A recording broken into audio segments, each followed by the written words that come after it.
So you're selling weed. Yes. And you start drinking Yes. more and more and more. You're passing out in swamps. Yeah. And you just said that they had to pull you out with ropes in a truck. Yeah. It's... Did you feel self-conscious about your weight back then, or did you make it part of like your character? I've always been self-conscious about my weight, but I never let it hold me back. I always, even back then when it came to chicks, never held me back as far as that went. I was always skateboarding. I was high school baseball team. Like I always kept up with everybody. So the weight never held me back as far as that goes. But yes, when I look in the mirror, I'm fucking like, ew, you know? And yeah. Did you graduate from high school? I graduated from high school, not with the best grades. And like 2006 is when I graduated. That was like it was like 2005, 2006, where I was like having multiple identity crises, like just trying to figure out who the fuck I was. And like, there was a point where I like wanted to be a rapper and I just took that to the extreme, and I look back at it and it's so cringy and like, and have you ever shared any of that? Any no, of those videos? I can't. Yeah, I can't. I get that. Yeah, I'd get canceled too. Like, yeah. Okay. Yeah. Okay. Because when I turned 18, I got a pretty fat check from my father passing. I got like $250,000. Yeah. And so like when you give somebody who grew up poor, doesn't know the value of a dollar, doesn't know, and never really had a job, you know, wants to fit in, you know, like he kind of goes crazy. Yeah. And I just bought everything that I like. Because like what? Like a car? Like cars, jet skis, quads, jewelry, fucking traveling, whatever. Were you living with your mom still? Yeah, I was still living with my mom, because it's like okay, you give me a $250,000 check and I put it in the ATM or put it in the bank. Like the first thing I do, I was like, I want all of it in cash, because I want to see what it looks like, right? So like the bank's like, we just don't have 250,000 cash to give you. Like that's not how it works. And I was like, okay, well, how long is it going to take? I'll wait. And they're like, it'll take a few days. So like they call me, they come pick it up, and there's like security guards waiting. It's in a fucking pillowcase. Oh my gosh. Like a canvas pillowcase. You just wanted to see what it looked like? And I just wanted to see what it looked like. And I'm like, all right, I grabbed it. I'm like, all right, I'm out of here. And they're like, wait, you don't want to put it in your account, a safety deposit? What do you want to do? I'm like, no, I'm taking it home. And so I just took it home. Are you serious? You never brought it back to the bank? I eventually did. Okay. But okay. I brought it home. I put it on my bed and I just laid in it for a little bit. And then I bought my car in cash. I bought a bunch of stuff in cash, and then I took it to the bank. And then when you go to the ATM and you see all these zeros at fucking 18 years old, not knowing the value of a dollar, you think that it's going to last you forever. Yeah, I mean, nobody in my family was very like financial savvy, right? We were just everybody was like middle class or poor, you know, so nobody taught me to like let your money make money. How did your dad have that money in the first place? So it was from a lawsuit. So the person that hit him. Oh, because the guy was drunk. Yeah, the guy was drunk. And then plus there was a lawsuit involving like the hospital too, because like my father, the way that he died was, so he didn't die instantly. He died because an infection grew from his leg to his heart and killed him. So if the hospital would have just taken his leg off, he'd still be alive. Okay. So it's like there was like a bunch of lawsuits and like. Who thought to sue the hospital? Your mom? My mom. Okay, so they were still married when that happened. Yeah, they were married when it happened, and she set it up for you to get it later. She set it up. She's like, you know what? I want him to have it. He'll be smart with it. I love how you said that. Yeah, which was the total opposite. Yeah, you know, and I blew through it, and I wasn't even like hooked on drugs. Yeah, dude, you're just smoking weed and drinking. I'm just smoking weed and drinking, maybe a little acid here and there. Was there any thought of, let me take this and go to college? I paid a little bit of my college that I went to, like cash, and but I dropped out after 3 months, and like they didn't give me any money back. Right. Yeah. Sure. Yeah. Typically. So I mean, by the time I'm like using drugs and stuff, I had like no more money left I had a little bit of money left in the account, but I had all these toys and like shit. So it's like. Now I'm like, I get hooked on perks and oxys, and I'm like... When do you get hooked on perks and oxys? What's the timeline here? So it was like... So I got that money in 2006 when I turned 18. It was probably like 2008 where I got my wisdom teeth taken out, and that's kind of how it started. And even like a lot of my friends had already been on Percocets and oxys at this time. And like, I told myself that I don't want to do that shit. Like I know what it does. And so I kind of slowly started to fade away from those friends. When I had my wisdom teeth taken out, one of my friends that was doing perks at the time, like I was in so much pain, the meds that they gave me weren't touching it. And I'm just in bed crying. And he was just like, here, dude, just like, eat it. Like take it the way it's supposed to be taken. Don't snort it. Don't just use it as a painkiller. And I was just like, okay, yeah, you're right. And then I ate it and it knocked me out. Okay. And I woke up on cloud 9, just fucking feeling so good. And the feeling was like, I feel like I've been looking for you my whole life. Because I've always been this like little scared and secured boy, you know, like not knowing who he was, have all these fears, trauma from growing up. And like at this time, I didn't know that like drugs and stuff were numbing everything. You know, I just really thought, oh, I just enjoy the feeling of drugs. Totally. Right. I didn't really understand the aspect of like, oh, I'm using the drugs and stuff to numb my emotions and feelings. Right. I didn't know that yet. Right. Yeah.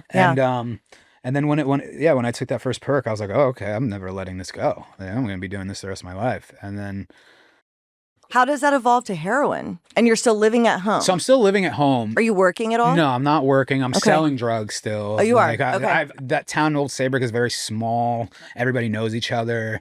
And like I'm known as this fucking white rapper dude trying to sell drugs. Everybody knows me because I'm an idiot. Because like my car, I bought like a 2006 fucking Chrysler 300, put 22-inch rims on it, Lamborghini doors, fucking 3 12-inch Infinity subwoofers. And I would literally drive down Main Street of this old Saybrook, the smallest, richest town, with my doors up. Oh my God. Blasting my music. Just I can picture all of this, and everybody knows that's Vinny. Yeah. Yeah. I can see all of it. And I didn't even go by Vinny yet. Everybody knows me as Joe. Like, I didn't. Wait, why? So my real name's Vincent. Okay. When my father died, my father's name is Joseph. My middle name's Joseph. Okay, so you started going by Joe. Everybody started calling me. It's even on my high school diploma. Oh, crazy. But when I got sober, I was like, okay, I need to change everything. Oh, interesting. Okay. I'm glad I did because I like Vinny better. Yeah, me too. It also goes with the Skinny Vinny. You know, it's like a good brand. You know. So how does it evolve to heroin? The perks and the oxys and the Xanax, it got like really bad. I found out that you could smoke them. I learned it from MTV True Life I'm an Addict, that show that they used to have. And I found out you could smoke them. And once I started smoking them, it got even worse.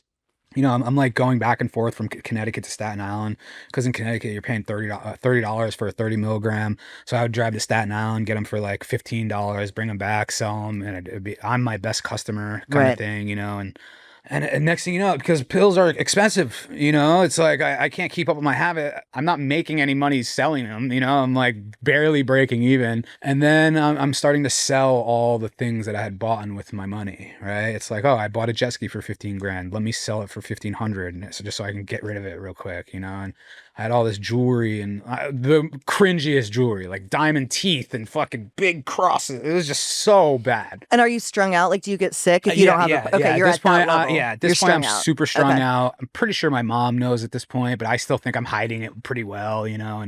And then eventually, you know, I get caught up, you know, my house gets raided and I get caught up with that. And then I've been arrested multiple times, you know, and most of the times it's because people have like ratted on me. And so it's like my house has been raided because my mom's friend got pulled over for a DUI and she was like, oh, let me go and I'll tell you what this dude's doing. And like, so my house got raided for that. Okay. And then another guy who I used to get loaded with, he got caught up a bunch of times during the summer and then eventually ratted on me and set me up and like, it was just. So did you go do?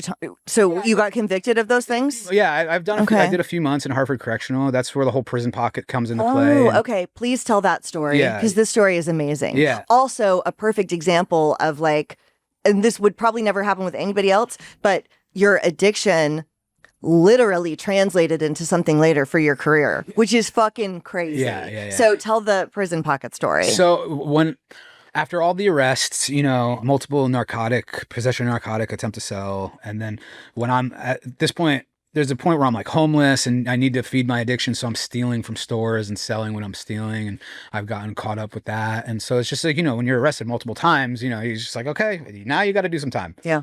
And I'm just super strung out at this time. And I was just like, I can't go in. I'm going to be dope sick. Like, what do you mean?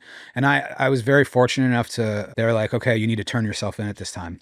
So I was lucky as far as that went. So I just knew that I had to bring some stuff in with me. And I was like training my butthole so I could like get bigger packages in. Like I was training for a few weeks. Tell them how you trained your butthole. I would just, you know, I would start off small, you know. With like a butt plug. Yeah, with like a butt plug. And you called it something, a bullet. A bullet.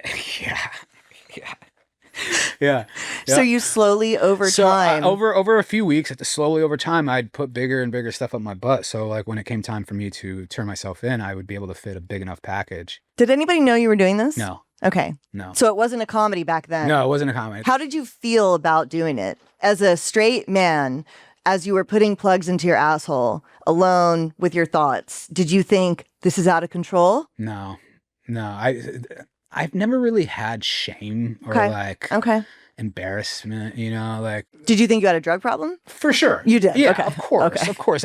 There's never been a time in my life where I was like, oh, I don't have a problem. Okay. Like even like when I start smoking weed, I'm like, oh, I do it too hard. Yeah. All right. Okay. Yeah, that's never been the issue. Okay. But yeah, then you're like, this is just what I have to do. Yeah. I just have to make it to where I can bring stuff in. Yeah. Yeah. And because which, by the way, I understand. Yeah, being dope sick is the worst. No, it's horrible, and to have to do it in jail. Yeah. That was my biggest fear in the end, was getting arrested, because I was homeless for a long time too. Yeah.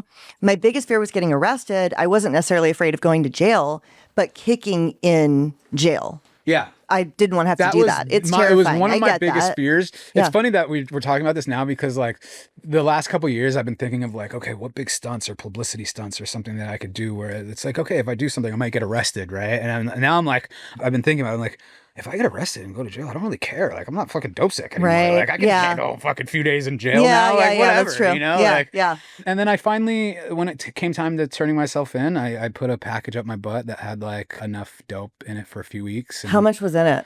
3 bundles, so it's like 30 bags worth of heroin. How many grams is that? Because out here we do tar. Yeah, so technically it should be 3 grams. Okay. But the times have changed. Like when my mom was getting loaded back in like the 80s and 90s and 70s and shit, like a bag should be 0.1. Okay. So a bundle should be a gram. All right. The times not have quite changed. that it's anymore. not quite that anymore. Okay. So maybe, I don't know, 3 bundles, 2 grams. And then a few Xanax bars, you know, maybe like 10 Xanax bars, a couple grams of tobacco, rolling tobacco, some rolling papers, and then and a needle. And then a syringe. And a rig. Yeah. Wow. Yeah. Yeah. And you didn't tell anybody you had it? No. How long did it last you? No, it lasted me like 10 days. Okay. Yeah. When I'm doing this, I'm like, okay, this should last me like 3 weeks. You know what I mean? Maybe a month. Like if I really fucking like, I'm just doing it so I'm not sick. So I'll just do a little bit, you know, but that's like the typical it's like never worked. That's like the typical like, okay, I'm about to go to bed, I only have this much. I'm gonna fucking save some for the morning, so I'm not sick, so I can start my day. Never happens. Yeah. Never happens. Yeah. I actually always had a wake up still. I was very careful, unless my boyfriend stole it from me, which was really, really, really common. That was more common than anything else. But yeah, like I brought some once to go to my brother's wedding. Yeah. And I was pretty careful. I brought more than I ever should have needed. Yeah. And I ran out before I had to fly back. Yeah, I mean, it's like the classic heroin addict, opiate addict move. Yeah. I definitely have enough, you know? Yeah. So how long were you in jail after that, after the 10 days? A few months. Okay, so you did ultimately kick anyways. I kicked on top bunk. I'm super sick. Fucking, it was hell. It was fucking hell. And then while I'm in there, you know, I'm like, okay, I'm never using again. Like, I'm not committing any more crimes. I'm not doing any more drugs. I'm on the straight and narrow. The fucking second I get out, I'm off and running. Okay. The fucking second. And you're not sick anymore by the time you get out? No, I'm not sick anymore by the time I get out. But it's, you know, it's all fucking, of course. You know, and I'm like allowed back at the house for a little bit, you know, because I had gotten kicked out because I was just steal so much from my mom. Like the amount of times I've emptied her bank account, like, and like stolen family heirlooms and to bring it to the pawn shop, like those. I don't regret a lot of things in life. I'm not ashamed of a lot of things in life, but there's only like maybe 2 or 3 things that I actually regret, and it's like stealing the wedding ring that my father gave her, pawning that, you know, like there was like this chest of like sterling silverware that was passed down probably 10 generations in my family, where all the forks and knives were sterling silver, and I would like every day I'd grab 1 knife, 1 fork, 1 spoon, bring it to the pawn shop, get enough for like 2 days. Yeah. And eventually they're all gone, you know, and like those kind of things I regret because you just can't get them back. Is this when you lived in the Porta-Potty? This was before the Porta-Potty. Okay. Yeah. And then when I got out of jail, it just got, you think that it can't get worse, but it always does. So, and then I'm like committing crimes again, and now I'm kicked out of the house again, and now I'm like couch surfing and paying my buddy a couple bags of dope so I could use a shower, you know, and like it's like shit like that. And my mom bless her heart, because she would like always try to help me in any way. Like she didn't want to see me on the streets, so she'd like pay for an apartment for me, but then I'd like fuck that up because I'd like steal from the guy that's living there, and ultimately she couldn't help anymore, you know. But like she would always make sure I had clothes on my back and food in my stomach. She would always make sure I had that, and health insurance, and health insurance, which yes. I've heard you say on other shows, and that's actually fucking huge, because ultimately that does allow you to go in and out of treatment. Yeah, you know what I mean? Yeah, yep. And yeah, the Porta-Potty came around like, because I eventually made my way a little north to Vermont, because like one of my best friends moved up there, and I had thought he was clean, and he like got a hold of me and was like, hey man, I'll let you sleep on my couch, I'll help detox you, and then we'll get you back on the road, right? And then I go up there and fucking I'm sick on this dude's couch, and he's like in the bathroom shooting dope. Oh shit. So I find this out. I'm like, bro, what are you doing? Yeah, what are you doing? Like, share. Like, give me some, you know? And so that turned into like the whole Burlington, Vermont era was so gnarly, because I lived up there for a couple years, and the closer you are to the Canadian border, the more expensive drugs are.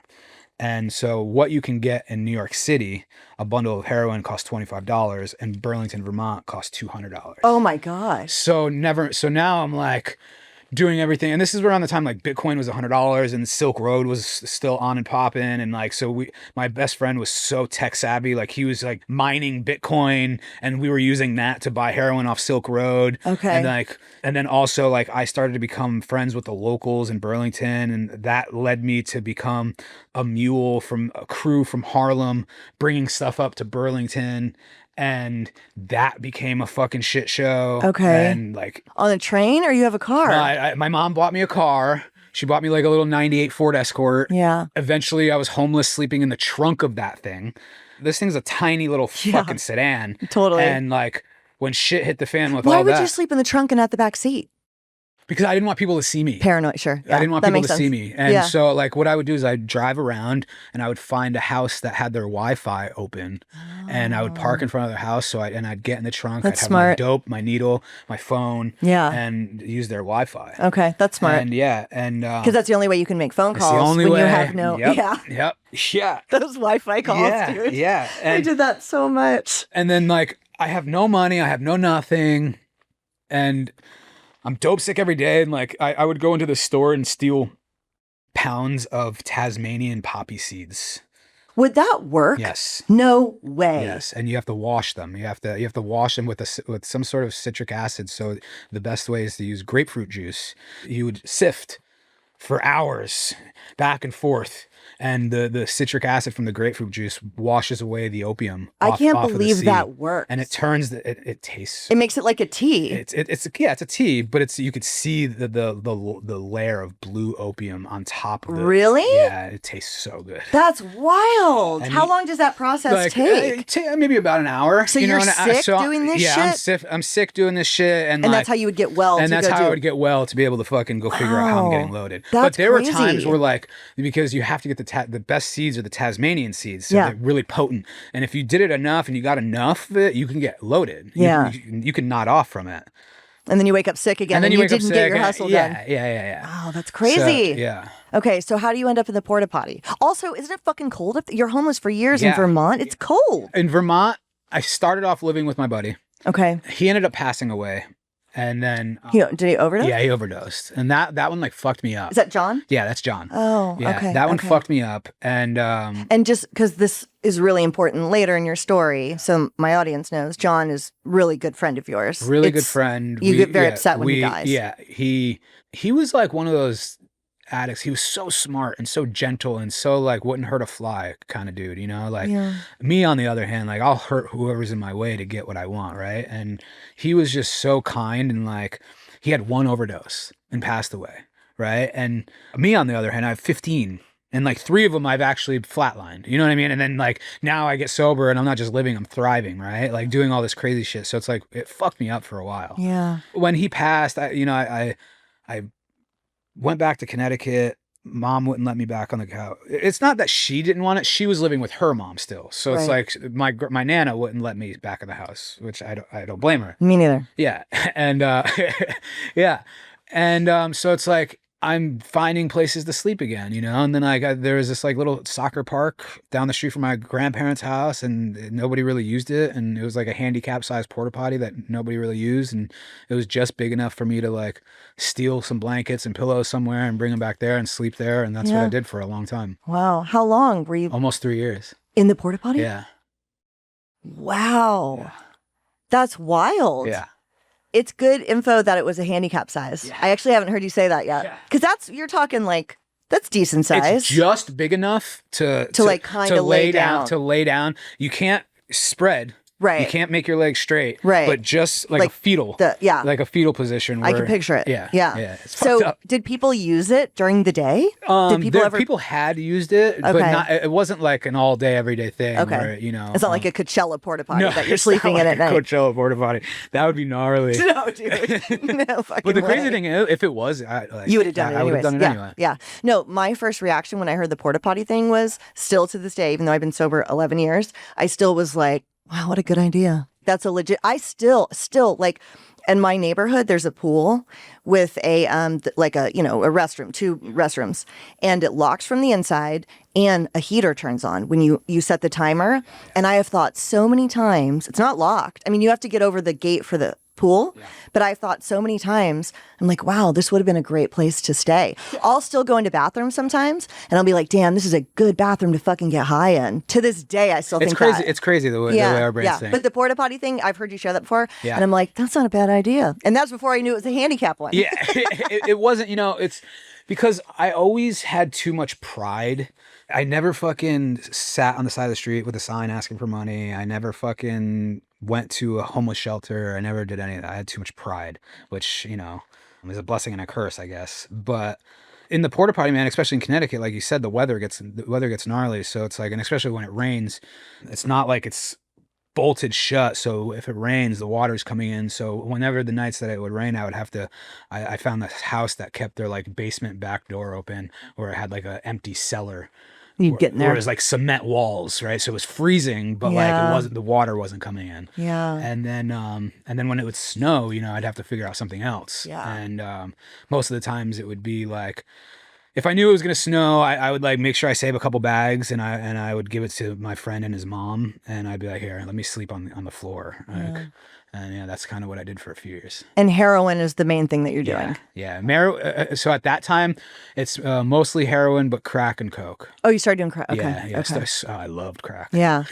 Dude, I only smoked crack once, and it was on weed. Yeah. And I feel like, thank God, because I loved meth, I loved heroin, and I loved coke. Yeah. And the one time I did crack, I'd already been up all night, and I immediately was like soaked wet with sweat, and I hated it for some reason. But since then, when I've heard people talk about it, like my friend Rachel, she was a huge, like, I'm like, I should have loved it. Rachel like, was a crackhead. Yeah, totally. Yeah. Big time, dude. Big time. It's so crazy, like, knowing all you guys on the other side of things. Like, I can't picture you guys. Like, I can't. We were disgusting. I can't picture it. Yeah, like Sarah's mugshots. Sarah's the lawyer. Yeah. And her mugshot, she's got 8 of them. And she's just like, I mean, she looks awful. And now she's like this beautiful, she's the redhead lawyer. It's so hard to picture crazy. Rachel just being a crackhead. Crackhead, bad. Yeah. I know. Is that wild? Do you guys ever, like, let's just say you for an example, like, do you think about your past and, like, does it almost not feel real? Recently, that has started happening. Yes. Which I don't like. I've stayed really connected to it for a really long time. And like, it feels very recent. Yeah. And my sponsor used to tell me that at some point it would feel further away.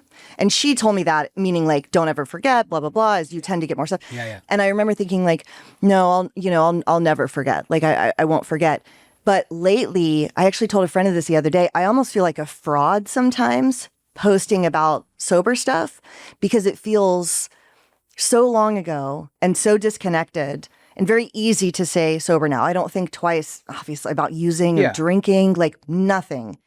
It feels really far away. But last week, yeah, it really does, which I kind of don't like, because I feel like it's also, I've lost some of the gratitude. It used to be like I could just start crying, like thinking about a day, and get really emotional. But last week, actually, this girl that she was sober when I was using, and I was in and out, and I was in and out for a really long time. And she was like a sober living manager, and she was doing really well. And she had to kick me out of a sober living a few times. And she's been out since like 2018, smoking crack, whatever. And she called me. She somehow got a hold of me to sponsor her. And last week we got on the phone and she's at my old rehab. And my old rehab was very like run down. It's like it's not a nice place. Yeah. And I can hear people like screaming in the background. And it's the same house that I even lived in. And now she's back there because I said, how are you paying for it? Because you can either go there on parole or if you have HIV, they fund you. Yeah. And I said, is parole paying for this for you? And she said, oh no, girl, I'm ICM funded now. Oh wow. Which means HIV. Yeah, yeah. And we got off the phone, and in that moment, I remembered having like, because I wasn't the same thing with like a mom that would help. Sure. There's none. Yeah. And I remember being where she was with not even like $1. And I actually did get really emotional. And I was like, how did I get out? Like, I don't even know how I got out. But yes, for the most part, it feels really far away. Okay, so you feel that way too? I 100% feel it that way. But I'm kind of opposite. I always stay in gratitude, like no matter what. And I'll never forget it. But I don't mind it feeling so far away because it was kind of like my whole identity. Yeah. You know, and well, making it the work at it. And I think because I've got the show. Yeah. You know, I don't want it to, you know what? For sure. I don't know. Yeah. And it's just, for me, it's like a weird relationship because it's part of my brand, right? It's like I became who I was or who I am because I got sober. Totally. And if it wasn't for me getting sober, I wouldn't be who I am, right, and what I'm doing. Right, totally. So it's like this weird thing that it's like, and also, you know, our stories have the potential to help a lot of people. And that's what I tell myself. Yeah. You know, because sometimes I'm like, God, how many times am I going to say this? Yeah. You know? But then it's like, okay, no, but every single day, someone is getting sober for the first time. Every single day, somebody's getting on there, and they don't do the Obama phone anymore, but they're getting on some government phone and seeing what, and so I tell myself, I'm like, okay, even though it feels to you like you're saying it all the time, there's still people seeing it. But I think it's probably a balance, like you said, of being okay with it being far away. Yeah, of course. You know? And I will never forget. Yeah. Like how bad it was. I will never forget the shit that I've gone through. Like even like for today, like I'm riding on the Harley, right? I'm like reminiscing. I'm like, oh fuck, dude, I have a fucking, and it's not all about material bullshit, but like I'm like, oh fuck, I'm riding on a $25,000 Harley. I have a Tesla. I'm a co-host on a very successful podcast. Like I make good money. Yeah, with a famous guy. Yeah. You know? It's kind of about the material stuff. You know, I mean, it is. Listen, No, it helps. it helps. But I know what you mean. I won't lie. I'm a little materialistic. I like nice things. I've always been like that my whole life, and my mom gives me shit about it every day. Yeah. But you know, it's like I'll be riding the bike down Hollywood Boulevard and like looking at the sign. And I'm like, holy fuck, I have my own 2-bedroom apartment. Yeah. I'm riding on a Harley. I have like all the Chrome Hearts jewelry everywhere. I feel good. I look good. I'm healthy. I have all these amazing people in my life. Yeah. And it makes me think, I'm like, holy shit, this only 8 years ago, I was like in a Porta-Potty. Yeah. Yeah. Which I actually can't picture either. Like you're saying, it's hard. Yeah. I can't really picture that either, to be honest with you. And you were still heavy that whole time? From like 25 to 30, I had lost weight because like I was homeless. Like I know. That's why I'm wondering. Eating, yeah. I'm walking everywhere, you know. So like I probably got down to like 240. Okay. I was still big. What are you right now? I'm 187. Okay. So you were still bigger then than you are right now. Yeah. Okay. But like I looked not well. Right. You know, I looked sick. Yeah. Even though I was like, oh man, I'm fucking skinnier than I was a couple years ago. Like I look great. Like there's pictures of me like taking a mirror selfie, like biting my lip. And I'm just like, and then I look back at these pictures. I'm like, dude, I look horrible. Rachel has some of those. Yeah. Have you seen the one she found a video of her doing hula hoop dancing? Yeah. Yeah. She texted us and she was like, you guys, I found something. I think it's too cringe even for me. And it's like, what's too cringe for you, bro? Probably nothing. And she's like, no, I thought I looked so good. Yeah. She looks like she's dying in a bikini hula hooping like this. And she's white as this table. And yeah. Yeah. I never had a phone. I actually wish I had pictures like that. I have no before pictures. I didn't have a phone. I wish I had more because like. Can you get your mug shots? Because I can't even get my mug shots. When I went back to Connecticut, I had to pay to get my mug shots. Yeah. So I recently got my mug shots. San Diego doesn't release them. Yeah, that's fucked Dude, up. for my fucking TED Talk, I wrote a letter to the sheriff and I was like, hey, I'm doing a TED Talk in May about my addiction. I would really like to have my headshots. Yeah. I didn't even catch that. You see how? Right? Yeah. When I came to LA, because I moved to LA too in 2002, like it's so funny to me because I'm like, fuck, I did not think I would end up taking more mugshots than headshots. You know what I'm saying? Because I came here to be an actress, but like, oh well, whatever. If I could get my mugshots for the presentation. And they still denied it. That's fucked up. Isn't that fucked up? Because with drug court graduations, they put them on a screen. So like, there's precedent for them. But anyways, and I have no pictures of myself doing any weird hula hoop dancing or anything like that. I wish I had more footage. Yeah. I wish I had more pictures. I have...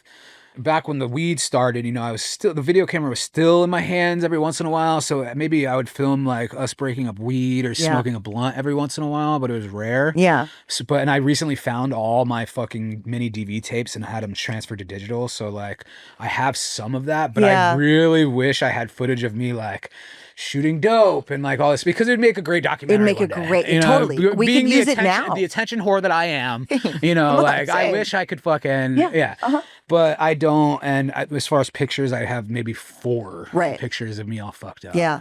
So what eventually gets you come to California eventually? Yeah. So one of the days I'm in the Porta-Potty, and at this point I've like accepted that this is my life, that like I'm going to live the rest of my life a lonely heroin addict and I'm going to die a lonely heroin addict. I had come to that acceptance and I was cool with it. I was totally comfortable and I didn't care and I had no intentions of changing. And a buddy one of the buddies that I told you about that ratted on me, that had me set up, he came out to LA like 4 or 5 years prior, got sober, had success getting sober, somehow got my Obama phone number, reached out, and he's like, hey, I will fly you to LA to help you get sober. I'll put you in a rehab. Me at the time, I'm thinking, oh, wow, that's really nice of you. You know, like not knowing the whole marketing and body brokering shit that was big at the time. You know? And eventually me finding out that was his intention. That's what.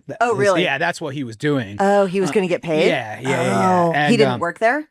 No. Oh. No. Okay. And well, whatever though. Whatever. To me, honestly, I have a hot take on that, which is like, oh, well, like if somebody had body brokered me, cool. I never had insurance, so you couldn't. Yeah. But there's part of me that's like, you know, I get it. You don't want to get people dirty, and then that's how they go. Like, I get that it's not ethical. Yeah. The unethical part is the enticing people and like, and like, and getting them to use again, so they're dirty. That's that's part. Insane. Yes. Yeah. And I dibble dabbled in body brokering too. Oh, doing that, getting people to use. Yeah, getting people. Yeah. So I was a fucked up human being for a long time, you know. So, but yeah, and then my other thinking about it was like, yeah, sure, I'll take your free flight to LA. Yeah. It's easier to be homeless in Los Angeles. So, yeah, sure, I'll go to your fucking rehab, but the second I get there, I'm going to leave. Right. So he flies me out. He sends me to a spot down over in Anaheim. I'm there for 3 days, and I just take off and made my way to Newport Beach. Was on the beach for a couple weeks and finding out that you could buy drugs on Craigslist and like, like it's like a whole different world out here. Yeah, my husband, I didn't even know that was a thing until my husband relapsed. Yeah. And I was like, where are you finding? And it was fucking Craigslist. I was like, God crazy. Damn it. Yeah. That's insane. It's insane. And the way I'm getting money at this time is I'm lying. And now I'm across the country and Mom, I'm doing so good. You know, like I need money for this, I need money for that. And she'd believe me, I think, you know, and she'd be sending me money and I'd be buying the drugs off Craigslist and sleeping on the beach. And then I started slowly making my way up north to Skid Row. And it was like September of 2017 to like December of 2017, I was on Skid Row. Skid Row scares. So I was homeless for a long time as a woman alone, right? But I was in North County, San Diego. Yeah. And it's not like it's nice to be homeless here. I'm one of the only one of my girlfriends that didn't actually get like assaulted or have something awful happen. Yeah. It can happen. For sure. But sometimes I feel kind of like, well, I wasn't like really, to me, like the Skid Row vibe of being homeless is obviously so much scarier. Did you know what it was when you got there? I had heard of it. I've heard stories. I maybe even saw a YouTube video once or twice about it. I didn't really know the depths of it, but when I got there, it was kind of felt like this ties back to me, like my pride being in the way. Like I didn't like to be homeless in the open where normal people are. You know, like it's like, oh, these are my people. Like I belong here, because I had came to that acceptance that like, okay, this is my life. Let me be with the people that I belong with, right? And how old were you? 29. Yeah, 29. And is it just so much I had worse? just turned 30. I think I had just turned 30. Isn't that sad to think about right now when you look back that a 28-year-old, 29-year-old young man feels like this is just my life? Yeah, it's crazy. It's so sad. It's crazy. You know? Yeah. Getting sober at 30, it's like such a blessing and a curse, because like I'm like, oh fuck, I wasted all my 20s. No, you didn't. No, I know. Yeah. But the way that I get that. The way that I think about it is like, fuck, I wasted all my 20s. Everybody who's all my friends that are normal all have careers, families, they own houses, and like here I am, fucking in a sober living on a bunk bed. Yes. You know what I mean? It's like, yeah, but not now. No, not now. But I felt that way in the beginning too. Totally, I get that. And I get that. And even today, nowadays, the thought creeps into my head of like, Does it? Okay. Yeah, it does. It does, of like, I should be further along than I am, and like sometimes the fear, you know, working in the entertainment industry, it can be the age thing with the entertainment industry. Yeah. Is that a thing for men though too? It is. It is. Yeah. Okay. It 100% is. Okay. I am in the entertainment industry, but it's more of like You're on the edges. I'm on the edges. It's okay. Right? Yeah. Your age, because I'm not like playing a character. I'm just being me. Totally. You know? And I do want to act, and I have acted, and I have been in projects before. But like I'm so typecasted that like you're going to be a character actor always. Yeah. You are this guy always. Yeah. So aging, but I hear you. Living in LA, my age like fucked with me a lot, you know? Yeah. And then on top of it, like I does. just turned 38, and like the way that my fucking alcoholic brain works is like, oh my God, I just turned 38. That means 2 more years till I'm 40. The last 2 years have flown by. So I'm basically 40. So, oh my God, I'm 40 years old right now. And then that means 10 more years until I'm 50. And I've been sober for almost 10 years, and that time has fucking flown by. So I'm basically 50 years old. That's how my fucking brain works. It's insane. I understand that. You know what I mean? So now I'm like, oh my God, I'm almost 50 years old, and I don't own my house. I don't own a house. I don't fucking, I don't have kids. Like, what the fuck am I doing with my life? I'm trying to become this famous fucking podcaster. Totally. Like, what am I doing? You know? Yeah. That's how my brain works. Yeah. No, I get that. I go through the exact same stuff. Yeah. So wait, so you get sober pretty soon after being on Skid Row then? Yeah. So at that time, my mom's still paying for my health insurance. And so what I would do is I would fucking take advantage of that, go into a spot for a couple days, shower, eat, sleep in a bed, and I would just leave. And that was like a routine thing, like every few weeks. And then how did you hustle money on Skid Row? What was your hustle? Oh, your mom. My mom. Okay. That's it. It would just be my mom, and I would come up with the most ridiculous lies to her to fucking, Mom, this rehab that I'm at, they're going on a fucking retreat, and I need money to. That's actually a good one though. Yeah. I heard you say that on another one. I was like, that's legit. Yeah. Though. Like that would work. Yeah. And I really want to go. Like I'm finally feeling good, and like I did that too. It's so sick. Yeah. Yeah. And then I would go into these places, and I'd either leave or get kicked out, you know, and I was the worst type of client that you could have. And like I was one of those miserable fucks that like I would try to convince people to leave with me, you know, and like misery loves company kind of thing. So it's like now working in treatment for as long as I have, and like seeing, it's like the worst kind, you know. And and eventually I was at this sober living, and convinced 2 guys to leave with me, and we were outside waiting for our Uber. We all had a little bit of money, and we were gonna get a hotel room, and the staff at the house found out that we were outside waiting to leave, and they came outside, convinced those 2 to stay, and then they're like, all right, Vinny, what are you gonna do? And I was just like, oh, well, if they're gonna stay, I'll stay too. And they just started laughing. They're like, no, you're out. So I was just like, so I got fucking sober. I was like, all right, well, fuck you then. Like, I'm going to go get high on my own. So now I'm outside waiting for the Uber by myself. And this is kind of where I had like this moment of like, I don't know what it was, man. Part of me is like, oh, maybe it was a spiritual experience. Maybe I fucking hallucinated it. Maybe I don't know what, but it was like, I'm sitting on the curb, and I felt something as if John was just like standing behind me, and he like whispered something to me. And what I heard was, dog, enough is enough. And so and I was just like, what the fuck was that? And you're sober standing there. And I'm sober standing Yeah. there, right? And maybe with like 9 days sober, Right. And I was just like scared the shit out of me. So I was like looking behind me. I was like, what the fuck was that? And I was like, John, like what? And so it scared me to the point where I was just like, maybe I'll get high tomorrow. So I called up the program director and I'm like, yo, dude, like give me one more shot. Like in my head, I'm telling him what he wants to hear. In my head, I'm like, okay, maybe I'll go and get into another house and then get loaded in a couple days. And he's like, bro, like we're all out of houses. Like maybe I have one other that I could send you. And I was like, just send me there. I promise you won't regret it. And I get there and I walk in. That's where I met Zach. Oh, wow. So this is your sobriety date or the 9 days prior to, or do you count it this day or whatever it was a few days before? When I got into the new one. Okay. Oh, so this day becomes your sobriety date. Yeah. Wow. Okay. Yeah. And tell people who Zach is. So Zach, also known as Jackass, he has now since become a member of Jackass. Okay. He was in the Jackass Forever movie. Which is crazy to me because like I remember him getting the call. Like we were in sober living when he got the call from Knoxville. Oh. Right. So it's like I remember this so vividly. But before he got the call from Jackass, you know, it's like when we met, I was his filmer. I had no intentions of ever getting in front of the camera. Yeah. And so I was just filming him. And did he know them yet? Or this is how you guys... He knew Steve. Okay. He had made one video with Steve. Okay. That went bonkers. Okay.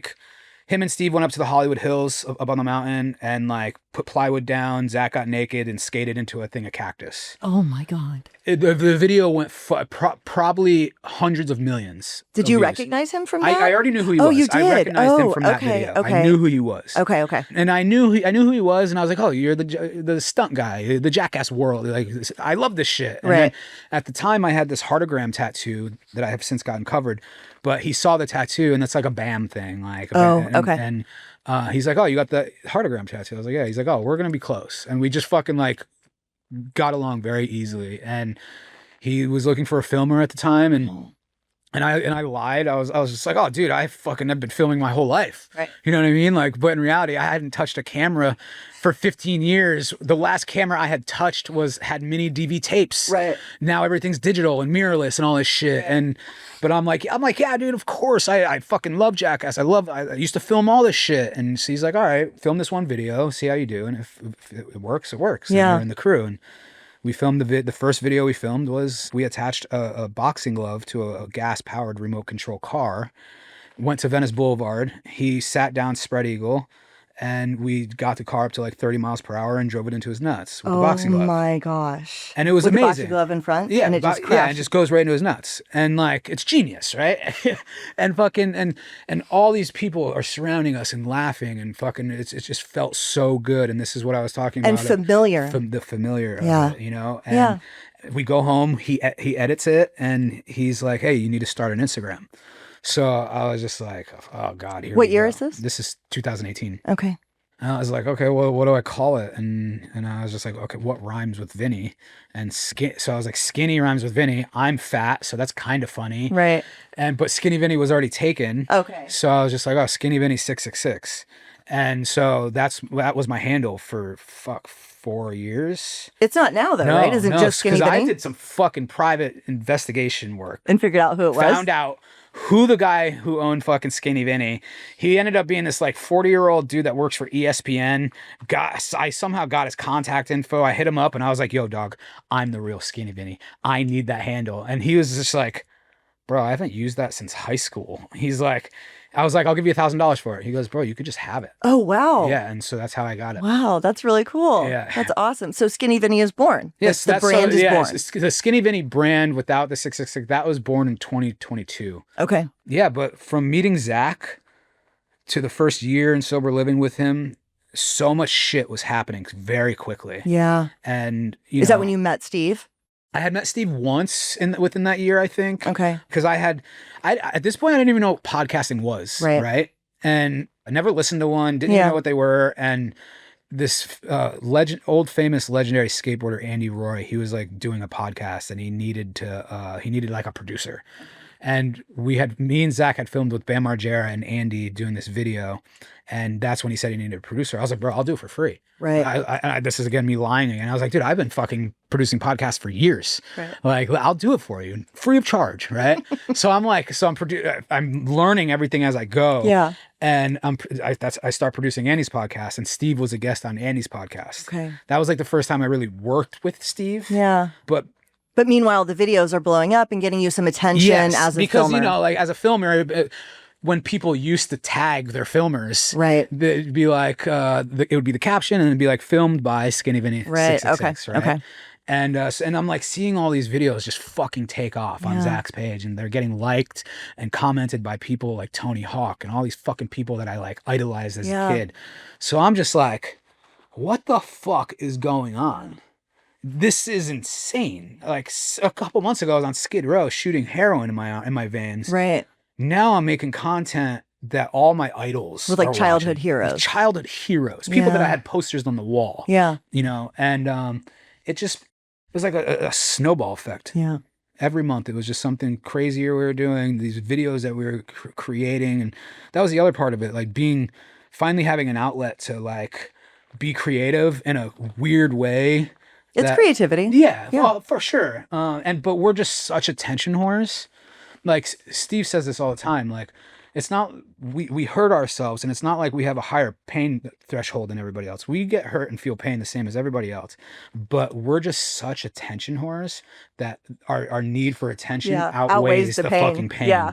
Right. So it's like we're always fighting for that camera spot. Yeah. And the only way we get that camera spot is if we come up with better ideas. Right. So it's like our brains are just always spinning to come up with that next big thing. What's the craziest thing you've done now that you're doing stunts on your own? I mean, the prison pocket is up there. Okay. The prison pocket is up there for multiple reasons, being like... Well, you could have died if the battery... There was some crazy risk involved that we didn't even think of, which is crazy.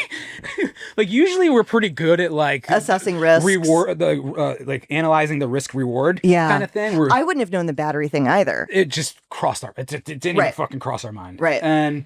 But that one, because of like, it was with Steve. Yeah. It was in Australia. Yeah. The X-rays epic. Yeah. The whole story of how I was addicted to drugs and did that thing in jail. Now it's like my whole, like, I think my punchline at the end of the set is like, oh, I used to stick stuff up my butt because I was addicted to drugs. Now I stick stuff up my butt because I'm addicted to attention. Right. So it's like, that kind of ties it into being one of the best things that I've done. And also, like, one of my favorite Jackass bits is from the first movie when Ryan Dunn put the car toy up his butt and got the X-ray. Right. Okay. So it's kind of the same. It's almost the same thing.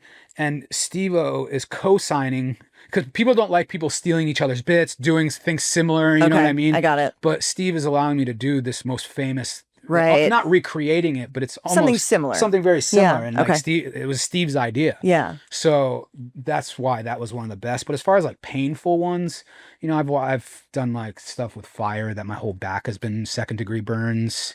And, you know. Did Fausto end up actually getting set on fire for the podcast? We haven't done that. All right. Okay. But that's what I mean by like the addiction thing, like training your butthole, in your words, actually benefited you later. Yeah. That exact thing actually benefited you later, because jamming all that stuff in your ass later with Steve-O in Australia is like one of the things that kind of knocked you into fame and success. Yeah. That's kind of weird, right? I mean, it's a direct result of your addiction. Weird. It is a direct result of my addiction, 100%. And it's like the way that happened was like, I told... The way that Knoxville and Steve found out about the prison pocket story, like when I went to jail, is because it was just me, Steve, and Knoxville. We were signing skateboards. Like Knoxville and Steve were signing their merch, their skateboards, so we take on tour and sell. And like we're all just hanging out, and somehow the story came up of me going to jail and sticking stuff up my butt. And Knoxville was just like so dialed into the story, and he loved it. Yeah. And then is he sober too? No, he's a normie. Okay. And Steve just couldn't get it the story out of his mind. He just thought it was so fucking funny.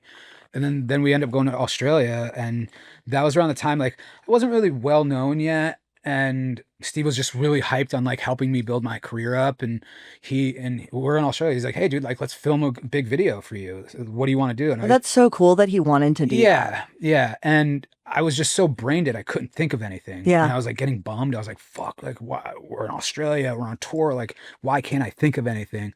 And he was just like, I got it. Like, he's like, let's recreate the prison pocket. And I was just like, what do you mean? And we're sober. We can't fucking stick drugs up my butt anymore. He's like, oh, dude, no worries. Let's just go to the 7-Eleven and get some random stuff. Your impression of him is so good.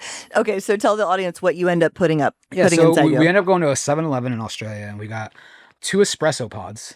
Oh my God. Yeah. A little handful of Skittles to represent the Xanax. The pills. Yep. 3 AAA batteries.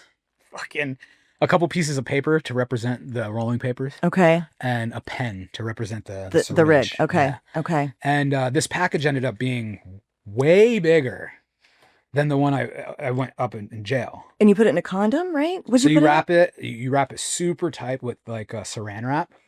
And then you got to get it to where it's like, it doesn't move, you know, it's really thick. So you got to wrap it and wrap and wrap and wrap it. And then you put it in a condom and then you lube it up and then you fucking, yeah. And how long did you have it in you? 24 hours. Okay. 24 hours. So I was like, so I put it on my butt and you slept, you laid down? Yeah. I ended up falling asleep for a little bit, which is crazy. I mean, if you're laying down. Yeah. But so the crazy part was like, so I get it up my butt. And I'm talking, there's maybe 6 or 7 cameras rolling. Like I'm on this balcony. Steve has a GoPro up my butt, like this close. And I'm just like, okay, I'm ready to fucking rock and roll. And I get it up there. And it got to a point where it's just like, it was up there, but I was like, I wasn't in pain, but I feel it. Yeah. Like it's like a little uncomfortable, but like I feel it. Yeah. And he's like, all right, let's go out to dinner. And I'm like, all right. So we go out to dinner and I'm at the table. I'm just like moving around. I'm just like, oh. So I come back from the bathroom and I go to sit down at the table. And the second I sat down, I feel like and now you're comfortable. I don't feel anything. Right. And I'm comfortable. And I'm like, oh, this is sick. Like, but then the thought of like, oh no, I don't feel it. Right. Where is this thing going? Like, and then like fear starts to fucking come. Yeah, and I'm like, oh, I'm in Australia with this fucking thing in me. Like, what if I can't poop it out? Right. Like, they're going to have to cut me open. So he's like, then he comes up with the brilliant idea of like keeping it there for 24 hours and then going to the emergency room, getting an x-ray so I could take it home and show my mom. Right. And that's what we did. And went to the x-ray and I tell the doctor, I'm like, I'm on tour with Steve-O from Jackass. Does he know who that is? Yes, he knew who he was. Okay. And I was like, I have some stuff up my butt. And he's like laughing and he's like, oh, fun and games. And I'm naming off everything that's in my butt and he's giggling. And when I got to the batteries, that's when he was like, wait, you have batteries in your asshole? I'm like, yeah. He goes, you didn't think that if it gets too hot up there, they could explode? And I'm like, oh. And I look at Steve and Steve's just like, I'm just like, I'm like, fuck, now fear is like really fucking. For sure. You know, and I still had like 12 hours to go. Oh, wow. And and you were committed to the bit. Committed to the bit. We get the x-ray. Steve had to pay a bunch of money for the x-ray. We get the x-ray and it's like great. I've seen it. Glorious, right? It's like, it's the best fucking thing ever. And then we drive, we're back on the tour bus. We go to the venue and it was 24 hours and I like sat on the toilet and I was like, fuck, dude, I'm pushing. Nothing's coming out. And then like I push and like some poop came out and I'm like, dude, it's not coming. It was just poop. And Steve's like in the bathroom with me filming this and he's like giggling at the same time. I'm like, dog, this isn't coming out. He's like, bro, why don't you just check? Maybe it came out. I was like, I would have felt it if it came out. And he goes, dude, just look. And so I get up and look and it was just in there. Oh my God. So like, what's it telling you that I didn't even feel? You didn't even know. This giant fucking package come out of me. What does that tell you? Your training stayed with you all those years later. Yes. Dude. So a heroin connect of mine at one point wanted me to hold dope for him at my house because cops were watching him. And he gave me a chunk of black tar heroin that was like this big. Yeah. And it was a triangle.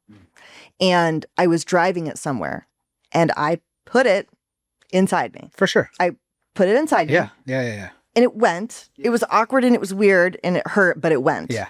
And then I get to where I was going. I was actually going to my boyfriend's house, and he's dope sick when I get there. And I wasn't supposed to tell anybody that I was holding the dope for him, obviously, especially my boyfriend who would have robbed him, me, anybody. He didn't care. And he's sick. And after like, I don't know, maybe 20 minutes or so, I finally told him. I was like, hey, so I have like, I don't even remember how much it was, 1/4 ounce of heroin inside me right now. And he was like, get that out right this second. Right this second. I was like, okay, so I'm thinking it's going to be okay. Like pretty easy to get out. Go to the bathroom. And I can't get it out. And same thing, panicking. What am I going to do? I'm going to have to go to the hospital and tell somebody. And then it's illegal. Like that's a lot of dope to have on you too. Like I'm going to go to jail. And he was right outside the bathroom and he was like, nope, you're going to get it out. Stop crying. We ain't going to the hospital. You're going to get it out right now. And I was like, I can't. And he was like, okay, yes, you can. Act like you're having a baby. And I was like, I've never had a baby. And he was like, doesn't matter. You're a girl. You're programmed for this shit. And he was like, pretend you're having a baby. And he literally, I joke, it was like the baby heroin because it was right around Christmas too. And he was outside and he was like, okay, breathe. And I literally started thinking about like, okay, if I had a baby, what would that feel like? And it was kind of weird. My body did know how to I literally like birthed this giant heroin into the toilet. Yes. Is that crazy? Yeah. It was like this fucking big. Isn't that wild? But yeah, he was outside like, breathe. Yeah, like it was like actual Lamaze, but two junkies, that could be like a bit. Yeah. That could be a sketch. Yeah. Yeah. Yeah, isn't that crazy? I have an episode about it where it's called like the baby or the Christmas miracle. Yeah. And it was like the baby heroin instead of the baby Jesus. That's great. Yeah. So I get the panic. Yeah. And then being like, I mean, it's like, yeah, once it's inside, there's a panic. There was a panic, but I had to keep reminding myself of like, okay, Steve's not going to let anything happen to me. Right. Like I'm not going to be stuck with hospital bills. I'm not going to, I'm in good hands. Right. Yeah. Yeah. But yeah, I think, it was fucking wild. So when did he invite you to start doing the show with him? In 2022, Zach and we ended up getting our own TV show. Oh, because like I started getting in front of the camera because Zach and the crew pranked me for a video back in like 2019 or something, and the video of them pranking me like exploded, and I was getting recognized just from that one video. Like the first time I got recognized, it was like better than any heroin high. So I was like, oh, that was fucking sick. Like, I want more of that, right? So I was like, okay, maybe I start making my own content. Right. And that's what I did. I started making my own content. And it was like really cringy at first because I had to get used to, and I'm still not used to it, the whole, what's up, guys? I'm Skinny Vinny, blah, blah, blah. You know, I fucking hate it. Totally. And so I tried vlogging. It was just like all this stuff that I had to like find out who I was or like what I wanted to portray or like, and I started doing stunts, and I always loved the stunts, right? Because it's like it grabs people's attention. Yeah. And then plus the adrenaline factor behind it of like, okay, I'm doing something that nobody else wants to do. Right. And I have that story to tell. Yeah. Right. Like a lot of the things that we do is just so we're able to tell a story. Yeah. You know? And so we ended up, my content started to, you know, it still kind of is a slow burn.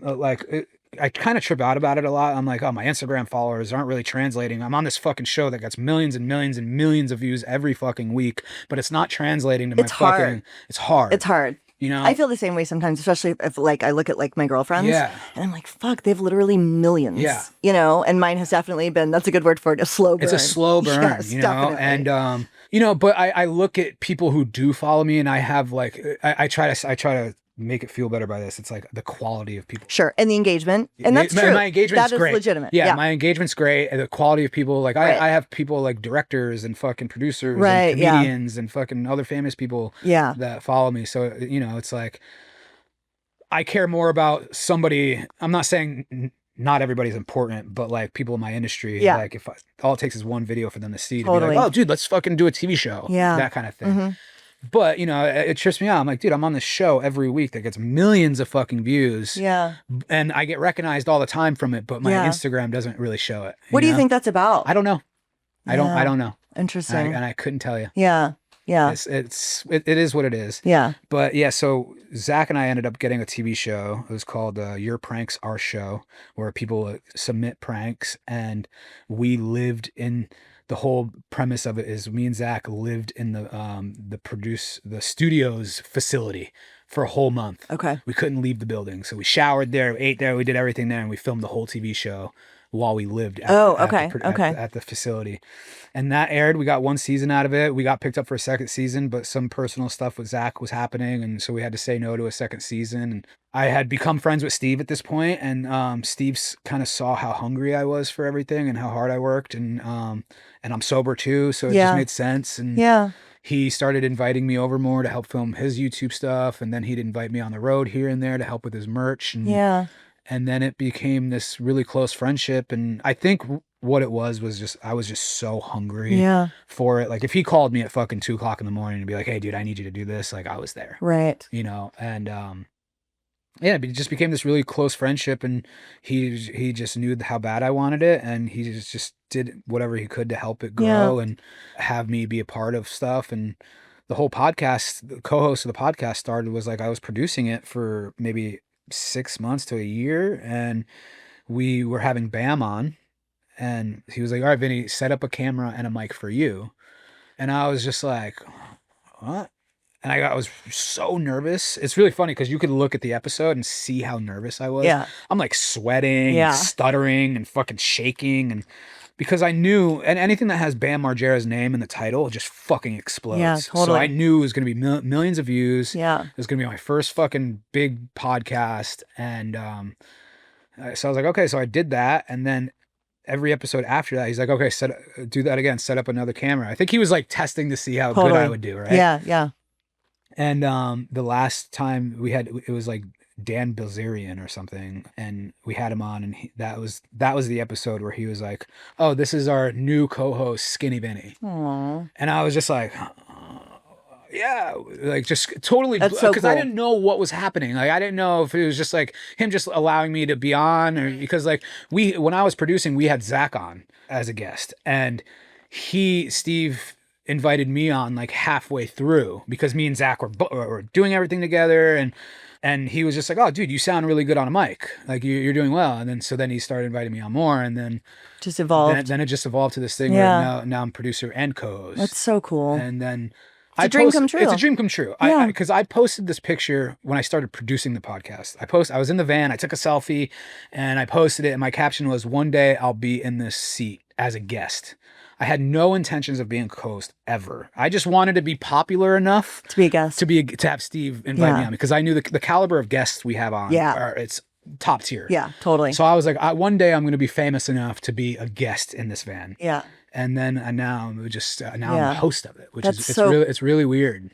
That's so cool. And those dreams never really die. Like I said, they reemerge in different ways. Yeah. So what does your sobriety look like? Last little bit here. Yeah. What does your sobriety and recovery look like? Because I know you didn't do steps for like a year. Yeah. So what does it look like now at 8 years? So at 8 years, I'm very involved with service work. Oh, you are? Yeah, Okay. I'm very involved Through with service work, through 12-step. Okay. And also, so I work in treatment as well. So, oh, you do? Yeah. So How did I not know that?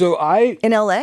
I run 6 houses in West LA. Oh, sober living houses or treatment centers? Same houses where I got sober. Oh. So I turned into the program director for I didn't those know houses. that. Yeah. Oh. And then now we started it's okay if I plug this? Oh, of course. Okay, yeah. cool, Yeah, cool. of course, So of course, of course. We started one of the first nationwide recovery programs where it's like sober livings, rehabs, inpatient, all this. And we are, the way that we are running it, it's called The Forest. Okay. And the way that we are running it is the same way where I came up and got sober. Because now times have changed a little bit with the rehab and sober living and politics and stuff like that. Things have changed. So you can't, to hold the standard, it's a little difficult nowadays because of politics. And, okay. Actual politics? Or the politics within the industry? Within the industry. Okay, yeah. And it's very important for me to keep the standard of accountability and structure and freedom and passion and learning and figuring out who the fuck you are, because that's what worked for me. I was one of the worst, right? And this was the only way it worked for me. Yeah. And so it's super important to me and us to keep that standard and keep that bar held high, but also have the best of the best facilities and the best of the best staff. And so now we have facilities in Phoenix, we have South Jersey, we have Philadelphia. I'm going to be opening up my own in the next few months. Oh, that's so cool. A couple blocks away from the Porta-Potty. No way. Yeah. Wow. You don't have to move there for that though. The first year I'm going to be very heavily involved. Okay. A lot of my time is going to be spent out there. Wow. What are you going to call it? It's Can you going to be say? the forest. Okay. Yeah, Okay. it's Just gonna another be, one. yeah, it's just Okay. another one. But Dude, this one's that's so one's going to be cool. all me. Okay. Okay. I'll have most of the percentage of it. Yeah. Yeah. Now, like the ones that we have now, I'm very hands-on with all of them, but it's not like my baby. Right. You know, it's like somebody else had the funds to make it happen Yeah. and it wanted me to be a part of it. Yeah. And now I'm throwing in a That's lot really of cool. my own, yeah. So you're a 12-step guy. I'm a 12-step guy. I always like to ask 12-step people, do you have a favorite step? Or can you look back and say something that happened during the process of doing the steps was like really transformative for you? Great question. 9. Okay. 9. I think step 9, making the amends, was one of the, obviously the resentments and sex inventory and taking accountability and seeing your part in things. That helped with like releasing stuff and like almost like a weight off my shoulder, and being able to see like 4 allowed, like the resentments, and like step 4 allowed me to like see a little clearer, right? Because I was able to see my part in things. But 9, I feel like had more an effect as far as like emotional, mental freedom, right? Of like cleaning my side of the street kind of thing, you right. know? Yeah. I think that had more of like an effect on me. Right. And, going into it was rough because like I still had that. I'm always going to have an ego. Yeah. I'm always going to have an ego. And when I was doing my step 9, I walked into it as if like, I'm fucking financially okay. I'm not okay, but I'm taking care of myself. I have a TV show. I'm fucking traveling the world with Steve-O. Like, how could you not forgive me? How dare you? Wait, that's actually a great take. Did any of them go badly? Of course. Really? Of course. Okay. But do you blame them? No. Like, it was fucking 10 years of me stealing from you, hurting you, fucking trauma I've caused, fucking countless nights of no sleep. Right. But at first, when I'm cleaning my side of the streets, my ego is like, what? Right. You don't forgive me? Yeah. Who the fuck do you think you are? Yeah. And I really had to fucking really like, do a lot more as far as the work and like really like take accountability. And what would you say when someone said, like, is there an example of somebody saying, yeah, fuck you, I don't forgive you? Like, what did I say? Or like, what were my actions? Did one like that happen? And if so, because all of mine actually went really well, surprisingly. One woman that I worked for in LA, who I loved and admired so much. Yeah. When I finally apologized to her, she emailed me back and was just really short with me and was like, okay, cool. It was a really long time ago. When I hear your name, my stomach still hurts. I'm glad you're doing better. Yeah. And that's all she said. Yeah. But then like 5 years after that, actually, she friended me on Facebook and DM'd me and must have seen me somewhere. Yeah. And said like, hey, saying hello again. And so, is she a normie or is she in the program? Normie. Okay. Normie. Yeah. Because that factors in a lot of things. Sure. Yeah. Right? Because one of the ones that didn't really go the way that was my grandmother, my mom's mom. Even though I still, with all the shit that happened with my mom when she was a kid, I'm still a little resentful towards her. But like, I know, like, she's a gnarly alcoholic. Yeah. She never put in the time to do the work. She probably doesn't even know what the big book is. You know what I mean? She goes to bed in her fucking, what's it called, a moo-moo? Right. She goes to bed in her moo-moo with a fucking handle of Majorska vodka. Right. Every night. You know what I mean? So it's like, of course she's not going to be able to take that in. To take that in, But at the time, I'm like, and she was probably fucking drunk at the time I was making my amends. Right. If I'm being honest. Yeah. But it's like, I know that like, I don't blame her. Yeah. I can't blame her. I did so much fucking dirt. Right. So I can't blame her. And you know this, all you have to do is just make sure that your side of the street is clean. I cannot dwell on what their reaction is going to be, what they're going to say to me. I can't. And if they're going to fucking shoot me down and fucking like, well, you did this and you did this, I'm going to be like, I know. the amends to my mom is a living amends. It's just like Same with mine. it's I could never actually pay her back. yeah. I owe her like $30,000. I can never pay my mother back. Right. No. Right. Like even no matter how much fucking money Right. that I make. Right. If I make tens of millions of dollars, I could still never pay her back. All the fucking trauma And the energy, and the energy and the fucking you Yeah. know like, oh, is my son dead yet? You Right. know, kind of Yes. thing. Yeah. So it's basically it's just my amends to her is just like staying healthy and Yeah. staying sober. Yeah. You know, and like yeah, it's step 9 was a doozy. Yeah. Yeah. Well, dude, This thank was you great. so much. Yeah. Did you have fun? I had a lot of It fun. was fun, yeah. right? Yeah, And thank you so much for writing down. I need Yeah. you to be careful on the way back. yeah. So wait, that doesn't freak you out though? No, I No. mean, okay. No, my mom always knew she like when I first That you would ride? that I was right. She was like, All right. she's like, it's in our blood. All right. And she was like, He when drove a Harley down here. yeah. So Yeah. like, yeah. Yeah. And- Also, thank you. Yeah.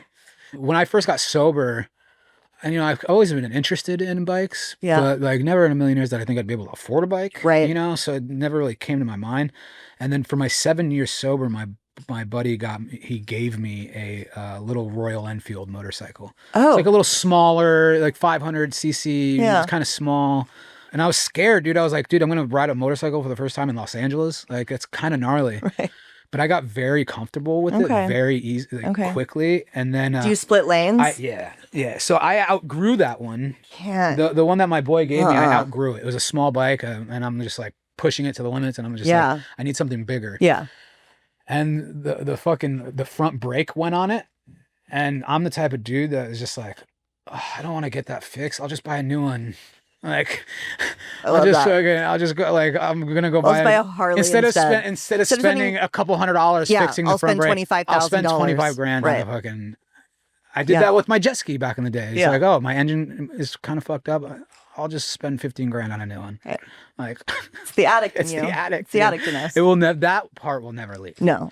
But this you chick don't that want I'm it with to. now, Yeah. chick that I'm with now, she's like kind of reeling me back as Okay. far as like Like finance? like Okay, that's spending, good. because I like I said in the beginning, I like nice things. Right. You know what I mean? It's like this silver. This is probably $30 worth of silver. Right. Because it's chrome hearts. This was $5,000.